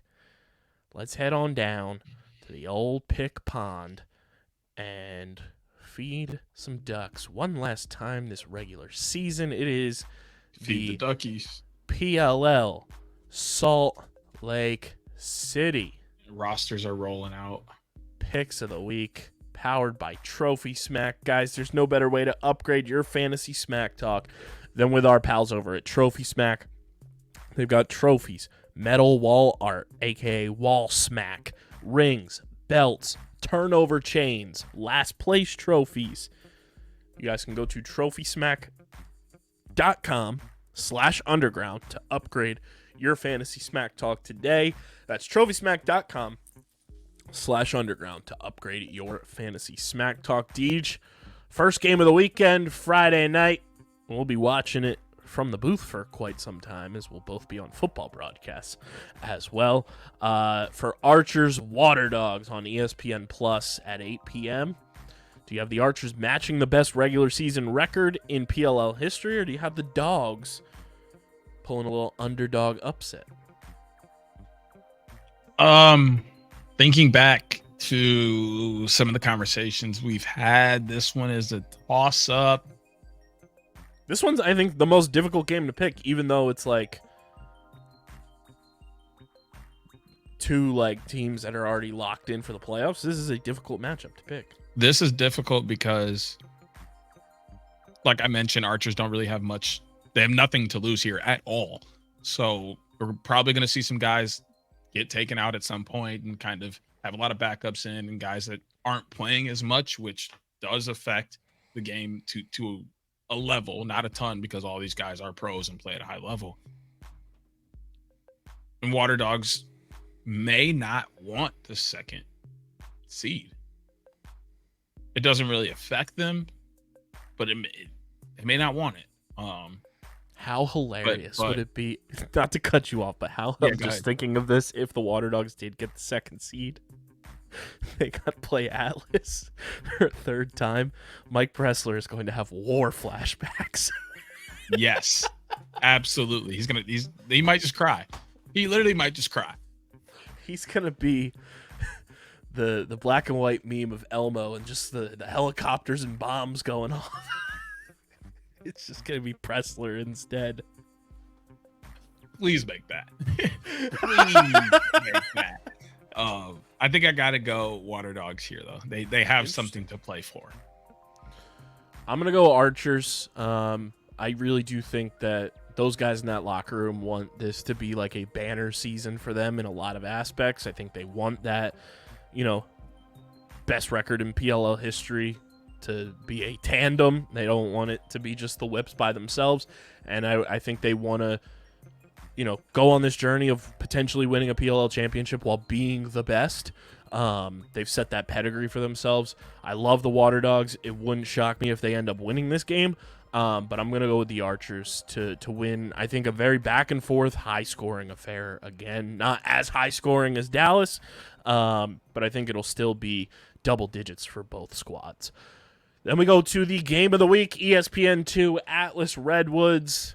Winning in for the Woods to get in the Champ Series. You already know where I'm going because I want to see the Woods in the Championship Series. Not that I don't want to see hilarious Jim Stagnita Championship Series press conferences, and not that I wouldn't want to see chaos in the Champ Series, but half their team wouldn't be able to play. Give me the Woods to win, roll on into the Champ Series, and roll on into the postseason on a high note. Roll them. That's it. It's that simple. It is that simple. There's no reason. First game, Romar and Miles playing against their former teams too. Should not be a reason why the Woods lose this game. 0. Unless nope. Bane shows up and the game just gets paused. Nope. They still wouldn't lose because the game would be paused. And the Woods should be winning at that point. So if it gets called, the game should be over and they win. So no, there's no reason they should lose this game. I wonder how long a PLL game would have to go for it to be called. Because you know how in baseball, you have to play first 5 innings? I say most of it's halftime. I wonder if you'd have to play 1 minute, 1 minute after halftime, 1 minute into the third quarter. That'd be stupid. That'd be so stupid. Most of the time, the cutoff is half. That'd be funny. Most of the time, the cutoff. It's you played more than half a game. We're good. We're good. And literally, they just take a face off in the third, and they're like, "All right, that's good. See you later. Game over. We're done here." Cannons Whipsnakes in another very fun matchup to kick off things on Saturday. I'm going with the Boom Squad to get a win. I just think they're playing really well. They were on a 5-game winning streak, lose in overtime, get a bounce back win. I honestly think if the Cannons win this game too, it's a very strong, formidable case for, not that it already isn't, but Brian Holman winning Coach of the Year. Give me the Boom Squad to get the dub. Yeah, definitely. Cannons, they've done a phenomenal job at turning their program around and really being an organization that, kind of embodies what Boston Cannons used to be. So that's awesome to see them kind of back on that trail. The biggest thing, though, with this is I really think Jim Stagnita despises sixes with a true disdain in his heart, and will do everything to make it seem like he's not purposely throwing this game so that they don't play in February, but it's going to be pretty close to, all right, guys, let's go out there and have fun, keep it close, but remember, we are not winning this game. So I'll take Cannons. So funny. I need that just so I can be like, everybody, tinfoil hats. Put them on. Light them up. Final game of the regular season, 9:30 p.m. Eastern Time. Chaos, Chrome. I'm picking Chaos, but my God, do I need Chrome to win by 9 and Atlas to lose by 8 so fucking bad. I'm going to be that guy just to be that guy. And I'm going to do something I really shouldn't do here. Chrome's hungry, man. 1 win on a season is something that hasn't been done ever in the PLL. That would incorrect. Happened last year with Cannons. You're right. We're not going to talk about that. they don't want to be the second team to ever lose one game in the PLL. They have pieces. Cross is great. They kind of got a lot of people are looking at him like WTF without Jackson Morrill, because like he's been the star point for them outside of Cross this year. So they literally have 0 things to lose and everything to gain. And That's it would scary be to play against too. And it'd be absolutely electric to see them win by 9. So with all of that being said, I would love to take the men of Oss this weekend.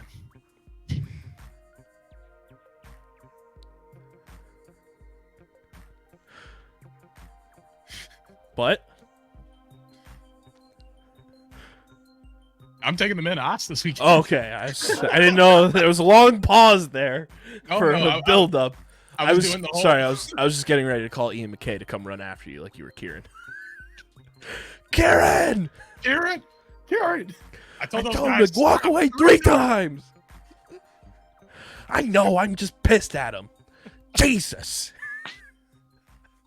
Yeah, no, I did the whole build up of making people think I was going to pick Chrome and just go with Chaos. So there we go. We're all on the same page except the first game. Deej is going Water Dogs, Redwoods, Cannons, Chaos. I'm going Archers, Redwoods, Cannons, Chaos. And those are your PLL Salt Lake City picks in a week. That Archers pick might change at some point. I also just thought of something, and I don't know about my Cannons pick right now. But brought to you by Trophy Smack. What you mean? Whipsnakes have never lost in Salt Lake City. And that's going to change. The bunk bed boys are all split. It's a little different for them now. And plus, the Whips ain't really played nobody they could lose to in Salt Lake City for real. I guess maybe the bubble they could have lost to somebody for real, but they went hardcore undefeated in the championship series. I don't think the bubble counts, does it? Or did they go undefeated? They went undefeated in the bubble. Okay, that's what I thought. Yeah. And then they played Woods the next year, which is like chopped cheese. There.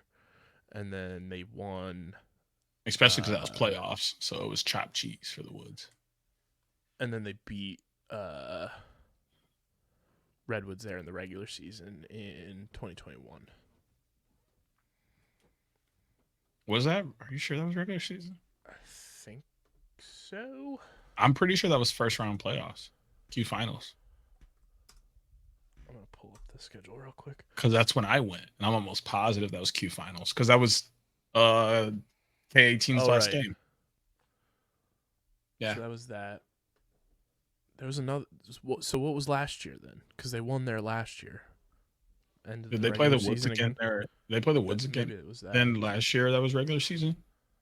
Because it was a little earlier than normal last year. Yeah, so they were in Salt Lake City for the quarterfinals in 2021. What was 2022? I want to say it's Woods in the regular season. No, because they played Baltimore Woods last year regular season.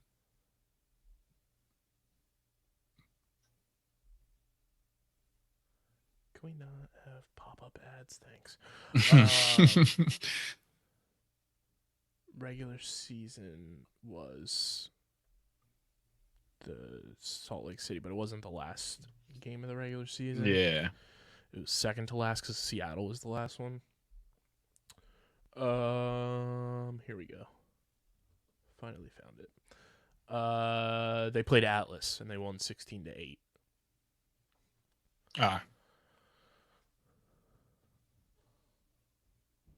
So maybe the Whip's undefeated streak in Salt Lake City comes to an end. Who knows? Let's talk about these end of year award nominees. We got them right before we started recording. We're gonna sift through them. No John Sexton again this week, by the way. Interesting. They're going with RK and OG again. Interesting. Attackman of the Year finalists: Marcus Holman, Connor Fields, shout out to the boy. Ryder Garnsey, shout out to the boy. And Asher Nolting. This is a very on-brand OTB Attackman of the Year finalist group. Marcus obviously is phenomenal to us. Every in-person press conference and every time we see him in person, still a dream guest for the pod. Fieldsy is the guy. The Fields family, we love them. Garnsey, friend of the program. Asher Nolting has been. Asher was the first college player put on to this podcast radar when Dom was the original co-host of this podcast, because he told me about Asher way back in 2018. And that's when I first started just like keeping a close eye on Asher Nolting. So very on-brand grouping for the Attackman of the Year. Midfielder of the Year, pretty self-explanatory. It's Zach Currier, it's Tom Schreiber, and Dane Smith. Your face-off athlete of the year, Mike Sisselberger, Trevor Baptiste, and T.D. Ireland. Your teammate of the year, Cole Kirst, Jake Richard, Ryan Ambler, the boy, and Austin Kaut. And your humanitarian of the year nominees, Trevor Baptiste, Romar Dennis, Eric Law. Very funny that if Romar didn't get traded, it would have been 3 guys on Atlas nominated there. Your defenseman of the year, Graham Hosick, the boy, Jack Rowlett, Garrett Epple, Jack Keelty. Your LSM of the year, Troy Ray, the boy, Michael Earhart, Jared Connors, Ethan Rawl. Your short stick D middies, Bubba Fairman, Zach Goodrich, and the boy, Latrell Harris. Your goalie of the year nominees, the boy, Blaze Reardon, Brett Dobson, Colin Kirst. Your leadership award nominees, Tucker Dirk and Tom Schreiber, and the boy, Blaze Reardon. And your sportsmanship award nominees, Mark Lassini, a.k.a. Mr. Incredible, Zed Williams, and Eric Law. Your rookie of the year nominees, Mike Sisselberger, Tucker Dordovic, Will Bowen, and Ethan Rawl. Your coach of the year nominees, Brian Holman, Chris Bates, and longtime friend of the program, Andy Towers. And your MVP finalists, Marcus Holman, Blaze Reardon, Tom Schreiber, Trevor Baptiste, and Asher Nolting. Deej, your thoughts, your concerns, your overall bookmark, stamp, bow on the award nominees. Obviously, the most talked about thing in all of these awards has been the Short Stick D Midi Award and the lack of a certain player. I wholeheartedly agree. And one person, shout out Brian, tweeted that he didn't understand it because he figured this person would be nominated not only for Short Stick D Mid of the Year, but also Defensive Player of the Year. And I can back both of those statements. He's been insane. Not to cut you off, but the boy E. McKay just quote tweeted the Short Stick D Midi post with the yawning emoji.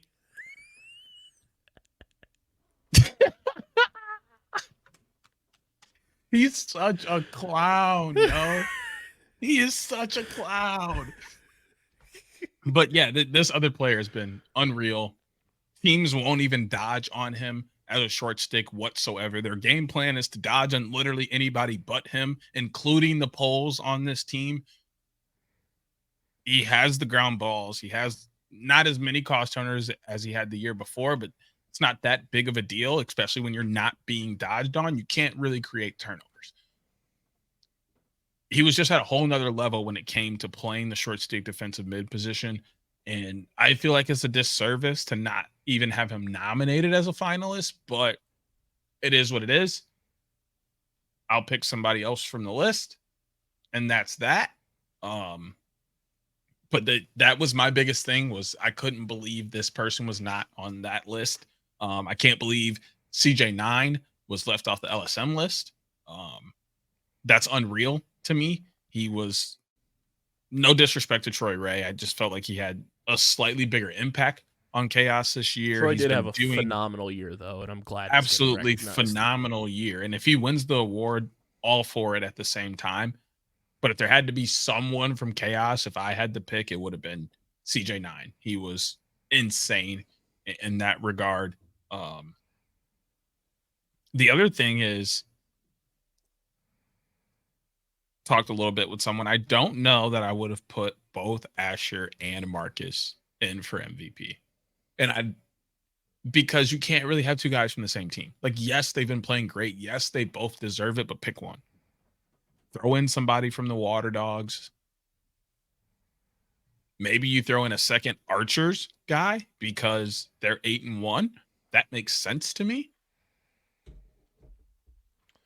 And I wouldn't have put Blaze in the MVP conversation either, because Chaos is a middle of the pack team. And he's played phenomenally, but he also hasn't played to the level that he did when he won MVP in the past. And he hasn't played to the level of some of his goalie of the year years either. I even looking at the attack lineup, I would have slid in Kieran in there as well. Maybe just have 4.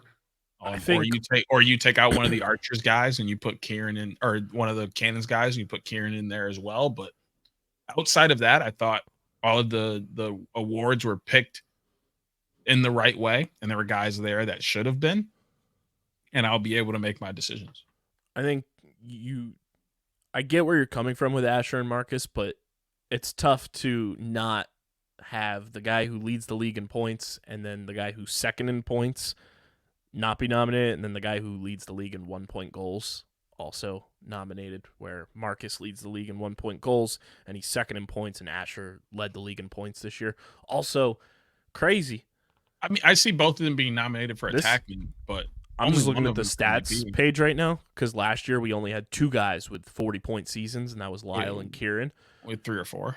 We have a potential for 6, 4, and if Mac goes nuclear, potential for 5. Asher's at 39, Marcus is at 37, Schreiber and Chris Gray are both at 36, and then Mac O'Keefe's at 33. That would be wild. Yeah, and I definitely think there's a real shot for 4 guys to finish with 40-point seasons, which would be awesome. And I get the point of having both those guys, but it's just like they play off of each other. So there's one that's, and especially with me and how I view MVP, is who is literally the most valuable to their team. If you take them off their team, that team is going to be significantly worse, which is now making this award very hard for me, because I think if you take either of those guys off, though, this year, Cannon's a different team. I think they're different, but I don't think they're significantly worse. That's where I go with that, is one of those guys is more important than the other, but who is it? That's a separate conversation to have. In my opinion, it's Asher. Asher's a little more important to the Cannons, in my opinion, than Marcus is, because of his initiation standpoint. He's the quarterback of that offense. He runs it. Everything when he's going and he's kicked off, that offense is almost unstoppable, because he's unstoppable when he's going. So I would give the edge to Asher and leave Marcus alone in the attackman of the year, and then put Asher alone in MVP. But I understand that standpoint. But like, if you take Trevor off of Atlas, they are significantly worse because they're not getting the ball. Flat out. Like, they're not great, but they would be so much worse if they weren't getting the ball as much as they are now. You take Blaze off, how many goals go in? Is Chaos still 4-5 without Blaze, or are they closer to a 2-7, 1-8, like the bottom teams in the league? You take Schreiber off of Archers, and I do not know that they're 8-1 or the first team in the league. Even though they are the most complete team we have right now, and they're playing unreal. Without Tom Schreiber, I don't know if any of it happens.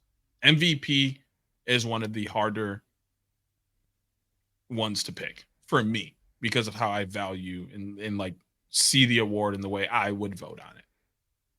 Because I vote on it based off of what it actually means. Most valuable player. Not the best one, but the most valuable player.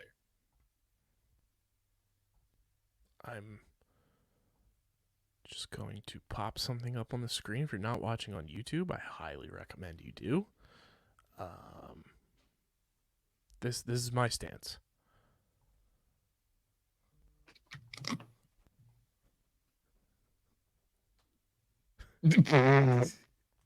Creamy.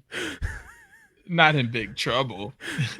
For everybody just listening on audio, it is the ever famous, broke through the soccer space and into mainstream online memeage of a soccer manager saying, Jose Mourinho saying, I prefer not to speak. If I speak, I am in big trouble. If I speak, I am in big trouble. So I prefer not to speak. But there are your end of year nominees. We'll see who ends up winning them. And very excited to see who does end up winning them. Very excited for our guys who are all nominated, friends of the pod. And I don't think you can really say out of any of the nominees outside of Danny Logan not being nominated that the nominations are wrong in any sense. I think everyone who is on these lists, for sure, deserves to be nominated in one aspect or another for those respective awards. So shout out to the players for knowing their nominations. Let's wrap up real quick with the latest in NLL Free Agency. It's brought to you by our pals over at Kenwood Beer, the official beer of Underground Sports Philadelphia. Go to kenwoodbeer.com. Use that Kenny Finder to see who's got Kenwood beer on tap in the Philadelphia or Pittsburgh areas. You got to be 21 or older to do so. And, of course, please drink responsibly. Latest in NLL Free Agency. Also, one thing we're going to be on watch for this weekend, Deej, is Water Dogs and Whipsnakes. The Two-Bomb King title is up for grabs. Both Connor Kelly and Tucker Dordevic tied with 5 2s. Mac O'Keefe right behind him with 4. The Two-Bomb title on watch. NLL Free Agency.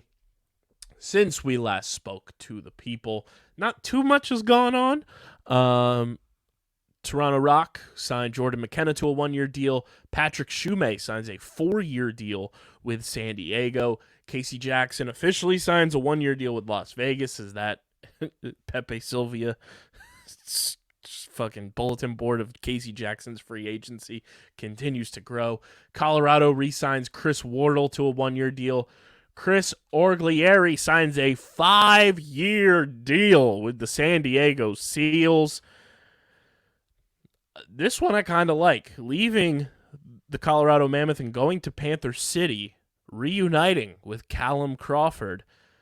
Tyler Digby going to Panther City.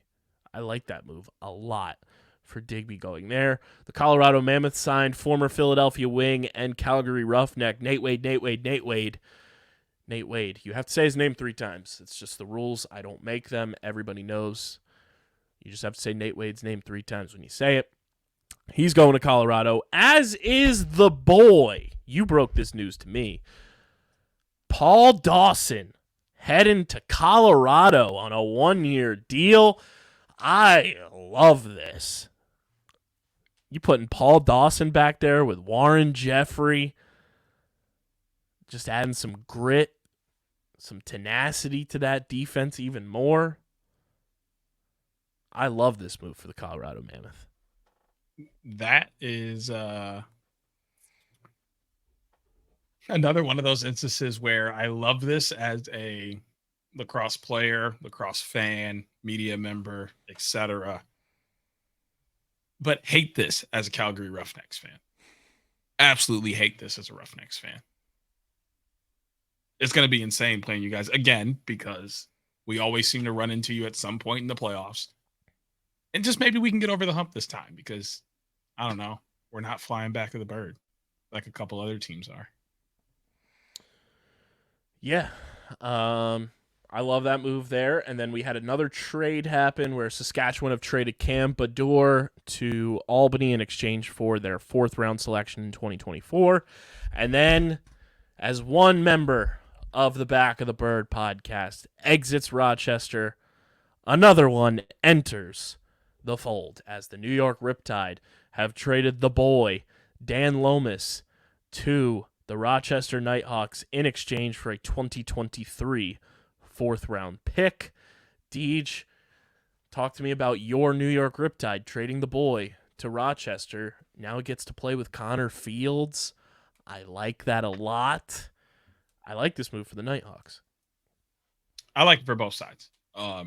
It's sad to see a guy like Dan Lomas go. He's a pillar of the team, leader, really brought the veteranism to the locker room. But at the same time, he's going into an offense that needs that and will benefit from having that. And the role that he played of being a slasher, setting picks, catch and shoot is something that Rochester uses a lot and will benefit from. The good thing about this for the Riptide, obviously they get a pick back, extra young legs, but that's the thing. Their offense is going extremely young. They're looking to build for the future, the next couple years. Like, we'll look back at this conversation and the one we had about Callum Crawford and that trade in like 3 years, 4 years. And this Riptide team is going to have taken a huge step up where their offense is absolutely electric because you're putting Chris Gray, who's finally decided to make the leap over to the NLL with Jeff T and, Larson Sundown and whatever other young guys. Because they picked up, who was that? Who'd they get from Panther City? You're talking about the Riptide? Yeah. Was it Deeds? I don't know why that name is on the tip of my tongue for that trade. Well, they signed John LaFontaine. Yep. And signed JT Giles Harris. Riley O'Connor's still there. Yep. Like there are pieces there that fit this team very well. Oh, they traded for Kyle Matisse. Got Kyle Matisse. No, it was the Callum Crawford Panther City trade. I can't remember who they got back for that. It was in the middle of the season. But yeah, like all of these pieces are coming together and a lot of them are young. And that's the biggest thing is they're building for the future, both offensively and defensively. I like where they're headed. I think this was a very good move, not only for Lomas, who's got that veteran side and kind of pushing toward the end of his career, but also for a rebuilding Riptide team that's sort of looking for a new identity. Is Dan pushing towards the end of his career? I thought Dan was like my age. I mean, I'm not saying it like that, but like he's not young. You know what I mean? Like he's getting. Don't worry, to that Dan. I think you're young. Us almost 30 and 30 something's got to stand together. Shut up, because I don't call you old. Stop it. What I'm saying is, you just try to make me feel good. Stop it. In playing years, he's up there. Okay, in playing years, he's up there. He's reaching free agency, which is a big deal in the NLL because you have to be a certain age, which I won't say out loud. Yeah, Dan is 6 months older than me. I'm not saying it like that. I'm just saying he's gotten through the playing years. Like we talk about how much they like reach their prime, but like that's like the bare bones part of the career where a lot of guys are hanging it up right as they're getting to their prime. He's getting to that point. We don't know like what it's going to be like for him. He's dealt with some injuries, but like the whole point is like he's at that point where he's almost reached free agency. He's kind of outside of the Riptide's age range right now and what they're looking to build with. I also think this was a move that just gets Dan closer to Canada and closer to home. I'm trying to find, when did Callum get traded? Like what month was that? Was it February? February, March?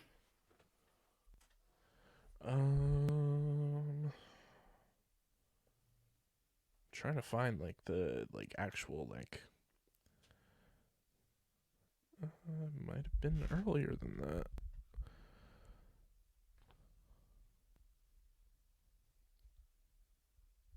We're in January here.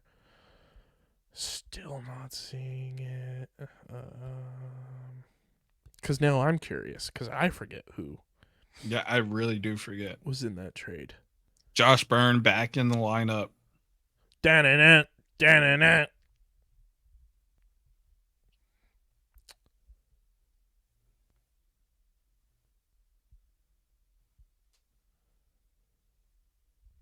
You know what? I'm just gonna. Jerry did an apron swap with his grandma. That's gas. Oh, that's great. That's incredible. Let's see. They said Whoa. Do I need to hit the music? No Krebs this weekend. Oh yeah, Bernler was questionable on the injury report. Wow. I mean, I would have had him as my backup instead of Phipps. No offense to Phipps. But, like, if something does happen to Bernler again, I would want to put Krebs in there and not Phipps. Just because of how Krebs has played. Krebs is on the reserve. The trade was Crawford for Kevin Orleman, Colton Lidstone, and Petey LaSalla. Oh, yeah, we got LaSalla. I forgot about that. And but the yeah, Riptide also got a second-round pick in 2024 and 2025, plus a fourth-rounder this year. That's fire. That's fire. Okay. Yeah. Yeah.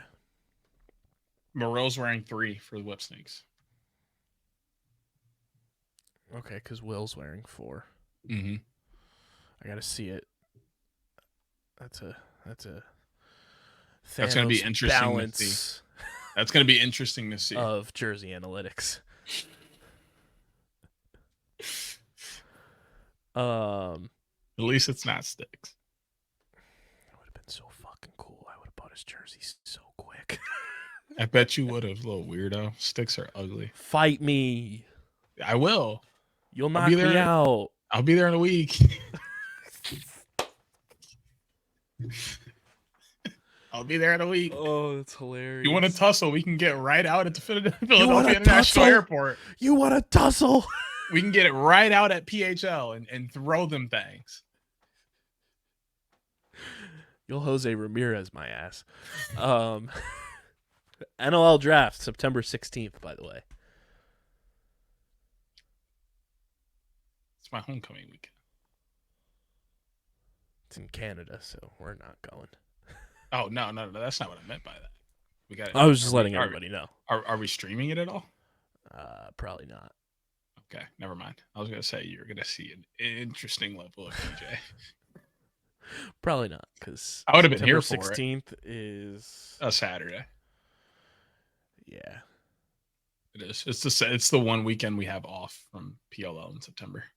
Yeah, and I'm gonna enjoy my weekend off. I'm currently doing a remote for radio and also doing homecoming, so I will not be taking that weekend off. So there it is. Make sure you guys are following us at OTB LaxPod, Twitter, Instagram, TikTok, Threads. Follow Deej on Twitter at SCS_NextGreat. Follow me at KBIZZL311. Subscribe to the podcast. Subscribe. You're going to laugh at this, and I love how Pat Bev has grown on you. They had the 20th anniversary Barstool Awards thing last night, and they had like the red carpet. Pat Bev said, I brought Barstool to the hood.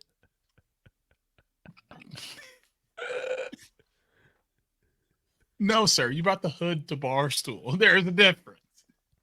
But I'm here for it. I mean, you're right. Pat Bev is slowly growing on me as a person. I will always hate the pesky basketball player that he is. Always. Hey, Pat Bev, Philadelphia 76er now. You can follow me on Twitter at KBIZZL311. Like we said, subscribe to the pod. Subscribe to the YouTube channel. YouTube.com/@Underground Sports Philadelphia, where we are currently at 532 subscribers. By the end of this weekend, can we get to 550? Like, I'm making it easier for you guys to hit these goals. Let's get to 550 by the end of the weekend. By the end of the regular season of the PLL, let's get to 550 subscribers. That's 18. 18 people just need to hit subscribe. Let's make that happen. YouTube.com/@Underground Sports Philadelphia. Also, get your merch, phiapparel.co, code Underground for 10% off your order.